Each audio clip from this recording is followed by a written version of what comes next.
इस कार्यक्रम के पुण्यार्जक हैं स्वर्गीय श्री फूलचंद जी, स्वर्गीय श्रीमती डगली देवी झांझरी के परिवारजन, पुत्र पुत्र वधू श्री प्रदीप, श्रीमती सरोज, श्री नरेश, श्रीमती सुमन, श्री सुनील, श्रीमती संगीता, श्री ललित, श्रीमती रजनी, श्री मुकेश, श्रीमती मोनिका, पौत्र पौत्र वधू श्री मोहित, एनी, राहुल, रीमा, आदित्य, मेघा, आशीष, सोनाली, वैभव, चेतना, पौत्री व पौत्री जमाई, श्री आयुष जी, सोनम, श्री हेमंत जी, नेहा, श्री साहिल जी, भूमिका, पौत्र पौत्रियां रश्मि, अक्षत, दीक्षिता, सुनिधि, नमित, मानव, पड़पौत्र पड़पौत्रियां, युवाना, लावण्या, इवान, विनाया, रियांस, वीर, नक्श झांझरी, कोछोर निवासी, मोहित परिवार, दीमापुर, तिनसुकिया, गुवाहाटी प्रवासी।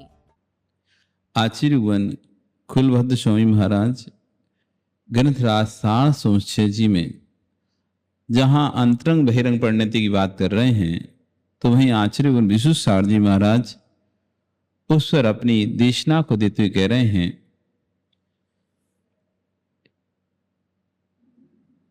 अभी और भीतर जाना पड़ेगा।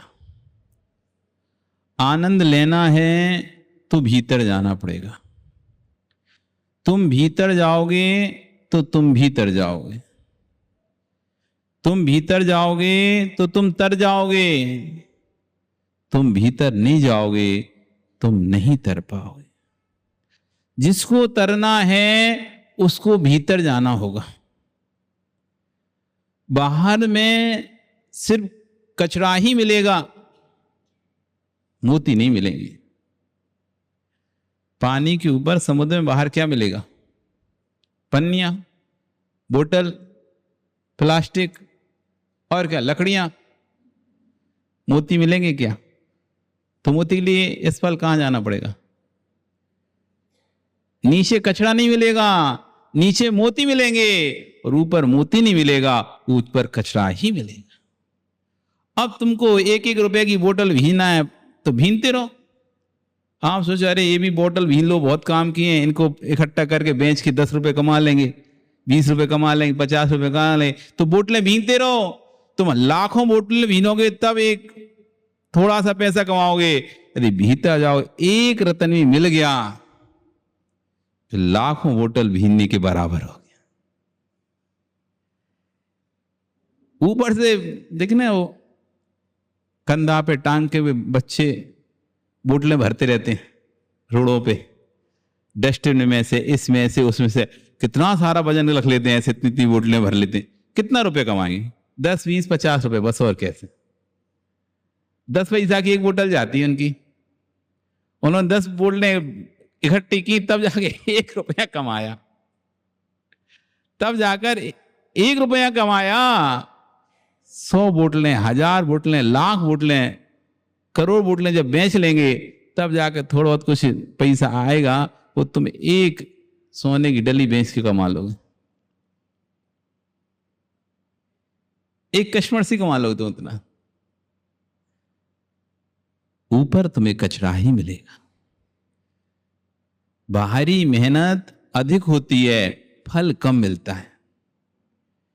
बहिरंग मेहनत अधिक होती है, फल कम मिलता है। अंतरंग मेहनत कम होती है, फल अधिक मिलता है। बहिरंग मेहनत अधिक होती है, फल कम प्राप्त होता है। अंतरंग मेहनत कम होती है, लेकिन फल अधिक प्राप्त होता है। अशोक जी, रोड पर एक इंजीनियर भी रोड बनाता है, एक इंजीनियर भी रोड बनाता है, एक इंजीनियर भी घर बनाता है, और एक मिस्त्री भी घर बनाता है। इंजीनियर भी घर बना रहा है पवन, और मिस्त्री भी घर बना रहा है। दोनों में पृथ्वी अंतर क्या है? इंजीनियर भी घर बना रहा है और मिस्त्री भी घर बना रहा है, हैं? इंजीनियर कागज पे घर बना रहा है, इंजीनियर कागज के घर बना रहा है, मिस्त्री स्थान पर घर बना। A4 साइज के कागज पर 25 बाई 40, 50 बाई 100, जितने का तुम्हें घर बनवाना है। कितने कागज पर? A4 साइज के कागज।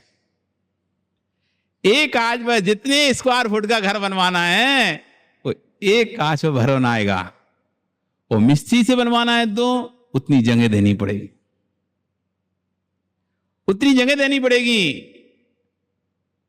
तब जाके वो घर बनाएगा। एक दिन में मिस्त्री कितना कमा पाएगा? एक दिन में मिस्त्री कितना कमा पाएगा? इंजीनियर एक नक्शे में कितना कमा लेगा? कभी बनवाया क्या पवन? घर बनवाया क्या? बनवाना तो है, पर अब तो और सोच रहे नहीं बना फ्री हो जाए। मैं प्रदीप जी, आपने तो बिल्डिंग की बिल्डिंग टान दी है, ऊंची ऊंची बिल्डिंग दिखती है, तो नक्शा तो बनवा ही होगा ना। तो जितना पैसा मिस्त्री को देते उतना ही पैसा दिया था कि ज्यादा दिया था? हैं? इंजीनियर को ज्यादा मेहनत। धूप में कौन तपाता है? इंजीनियर के मिस्त्री। धूप में तप रहा है मिस्त्री, सुबह 9 बजे से 10 बजे से आता है और शाम के 4 बजे तक, ये तो धूप का समय, 10 से 4 धूप का, उसके बाद तो धूप चली जाती है। तो 10 से 4 धूप का समय यही है, पसीने में लथपथ होकर काम कर रहा है। वो खा रहा है क्या? सूखी रोटी, दाल भात बस। और इंजीनियर बढ़िया एसी में बैठा, मस्त ठंडी हवा, आधा घंटे 1 घंटे काम किया उसने, एक डिजाइन बनाई और आपको भेज दी, लो सेठ जी देख लो। तो उनका ओके, उसने फिर एक स्कैनर कोड भेज दिया, 50,000 रुपए डाल दो। ओके तब डालो।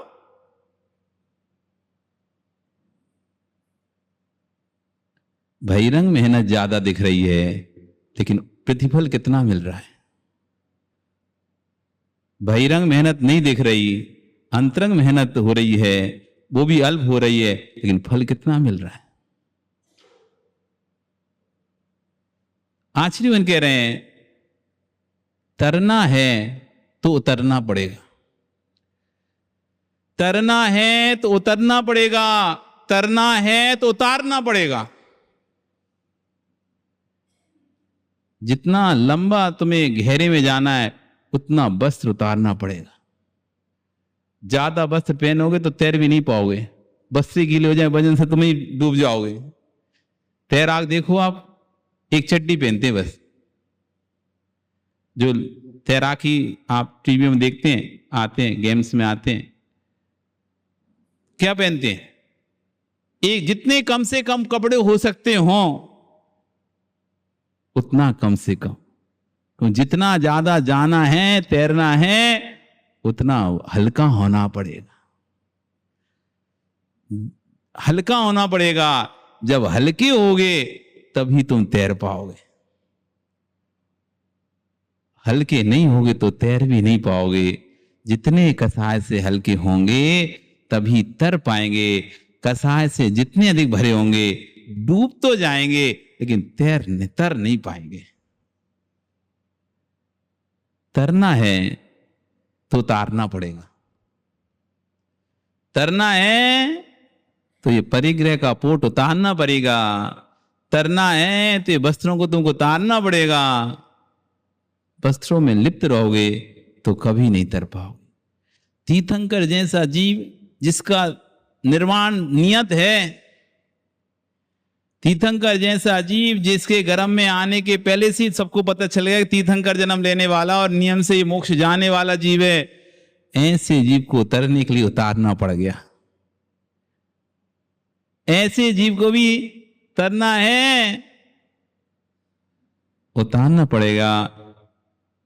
जिन शासन जय भी हो तीर्थंकरो नगो विमुख मोगो, जिन शासन जय भी हो तीर्थंकरो, जिन शासन में तीर्थंकर भी क्यों हो ना हो, नग्नता के बिना वो भी मोक्ष नहीं जा सकते, उन्होंने भी उतारना ही पड़ा। नग्गो विमुख मोगो शेषा उमज्ञा सब्बे, नग्नता ही मोक्ष मार्ग है, से सब उन्मार्ग है। उन माने पालपन का मार्ग। तो आचार्य कह रहे हैं अभी और भीतर जाना पड़ेगा। अभी तो आप शब्दों को सुन रहे हैं, कितना आनंद लूट रहे हो। ये केवल अध्यात्म शब्द की अनुभूति का जब इतना आनंद है, तो भीतर अंतरंग की विशुद्ध परिणति का क्या आनंद होगा। जब बाहर के शब्दों को सुनकर इतनी शांति महसूस होती है, जब बाहर के शब्दों को सुनकर इतनी शांति महसूस होती है, तो अंतरंग में जब भाव शुद्ध आएगा तो कितनी शांति का वेदन। कभी घर की छत पर जाना, कभी घर की छत पर जाना, और आप तो पृथ्वी भी जरूर जाना, इतनी ऊंची आपकी है ना वो, नहीं सबसे ऊंची दिखाई देती जहां से, उसकी छत पर जाना तो सुताई नीचे की छोटी मोटी आवाज तो फिर आपको सुनाई नहीं देंगी, देंगी क्या। वहां पर बैठना, तब देखना शांति का वेदन क्या होता है। और यदि लाइट और चली जाए, पूरे शहर की लाइट चली जाए, एकदम गुप्त अंधेरा हो जाए, फिर देखना शांति क्या होती है। अभी शांति वेदन किया ही नहीं है, अभी अपने आप को कभी खाली छोड़ा ही नहीं है। हर समय भर के लाते हैं, हर समय लोडेड है हमारी बंदूक, खाली की नहीं हमने आज तक। जैसे आप लोग करते ना, वो झाड़ी खाली हो ही नहीं पाती फिर डाल देते, हो ही नहीं पाती फिर डाल देते, भरी की भरी रहती। अभी खाली होने का आनंद लिया ही नहीं है। एक विषय से हटते हैं तो दूसरे विषय को दिमाग में डाल लेते हैं, दूसरे विषय से हटते हैं तो तीसरे विषय को दिमाग में डाल लेते हैं, तीसरे हटते हैं तो चौथे विषय को डाल लेते हैं। अभी खाली होने का आनंद लिया ही नहीं। आचार्य कह रहे हैं जब बहिरंग शब्दों का इतनी शांति मिलती है, तो अंतरंग में जब वास्तव में विशुद्धि परिणाम आएंगे तो कितनी शांति का भी वेदन करेगा। बस वह मात्र शांति ही तुम्हारी कल्याणकारी। ये शब्द तुम्हारे लिए कल्याणकारी नहीं है, इनको कहने की भी शक्ति चाहिए, ये ऐसा कहने की भी शक्ति चाहिए। नहीं तो लोग तो डर जाते हैं कि कहीं लोग जिनवाणी पढ़ना ना छोड़ दें। अरिहंत का सच्चा भक्त होगा तो जिनवाणी छोड़ ही नहीं सकता। तुम्हारी जिनवाणी के राग में मैं जिनवाणी को नहीं बताऊंगा तो जिनवाणी के साथ गलत हो जाएगा। आचार्य कह रहे हैं कि लोग डरते हैं, ऐसा बोल दूंगा तो हो सकता है कल को कोई प्रवचन सुनने नहीं आएगा। महाराज जी कह रहे हैं जिनवाणी सुनते रहोगे तो कल्याण नहीं होगा। तो ऐसा ना हो कि कोई कल से सुनने ही नहीं आए। तो आचार्य कह रहे हैं मैं तुम्हारे डर से जिनवाणी के साथ अन्याय नहीं कर सकता। जो सत्य है उसे तो बताना ही पड़ेगा। कुंदकुंद स्वामी ने तो वो भरोसा है जो इस युग में कोई भूल भी नहीं सकता है। आनंद की बात यह है कि प्रतिदिन भी तत्व चर्चाएं चलें तो भी वो अपूर्व आनंद को देने वाली होती है। वस्तु स्वरूप ऐसा ही है। इसलिए मैं कह रहा हूं कि कहीं आप ऐसा मान कर मत बैठ जाना कि 5 पाप में से एक भी पाप छोड़ ना सकूं, शब्द स्वाध्याय मात्र करता रहूं तो मेरा कल्याण हो जाएगा। मैं कोई पाप ना छोड़ूं, बस भगवान की भक्ति करता रहूं तो मेरा कल्याण हो जाएगा। ऐसा मत मान के बैठ जाना। नहीं तो इधर तो भगवान की घंटी बजाओ, उधर फिर किसी स्थान पर बैठकर टर्न हो जाओ। होस्य जी भी ऐसे सुबह भगवान पर पानी डालते हैं और रात में मुंह में पानी डालते हैं। समझ गए ना? सुबह भगवान के ऊपर पानी डालते हैं, तुम देखोगे अरे ऐसा बड़ा धर्मात्मा है, बड़ा धर्मात्मा है। और रात हुई पता नहीं वो धर्मात्मा पना कहां चला जाता है। फिर पार्टियों में बढ़िया गुडुर गुडुर गुडुर गुडुर। ये है धर्मात्मा, ये है धर्मात्मा। कभी देखे कैसे लोग तुम लोगों ने? कभी देखे क्या? डरो मत, बोल दो। डरने वाला कभी सत्य को प्राप्त नहीं हो सकता। जो निडर होता है ना वही सत्य को प्राप्त कर सकता है।